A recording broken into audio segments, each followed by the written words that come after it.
Perbincangan soal Cindo atau warga negara Indonesia keturunan Tionghoa belakangan ini semakin marak terdengar. Identitas ini kerap menimbulkan beragam persepsi di masyarakat dari sisi budaya, sosial, hingga sejarahnya. Fenomena ini tidak hanya jadi topik di masyarakat, tetapi juga merambat ke dunia pendidikan, salah satunya di Seci School Jakarta. Dalam proses tumbuh dan berkembang, siswa seringkali bersinggungan dengan isu ini, yang dapat menimbulkan pertanyaan tentang peran mereka sebagai bagian dari bangsa yang beragam. Anak-anak tuh kadang suka ada yang ngerasa mereka tuh foreigners gitu. Makanya mereka ngerasa kayak bukan bagian dari Indonesia gitu kan, karena kita adalah orang Cina gitu. Mereka tuh mungkin nggak sadar bahwa sebenarnya mereka adalah bagian dari Indonesia. Maka dari itu kemerdekaan itu penting kita ajarkan.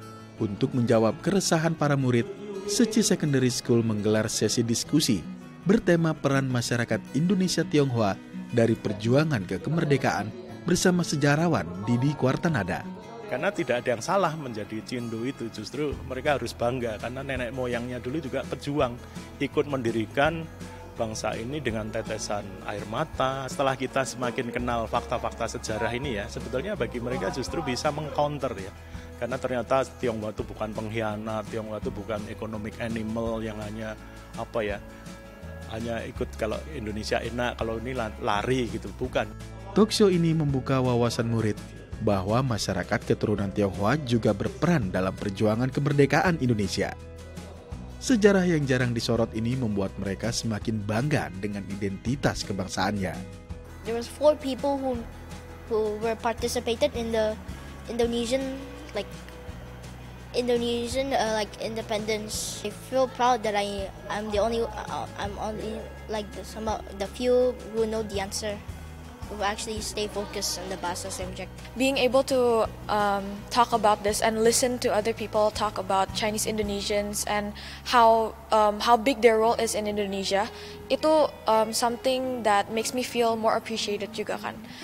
Because I know that now Chinese Indonesians are a minority, but then we also have a big impact in the role of where we are right now.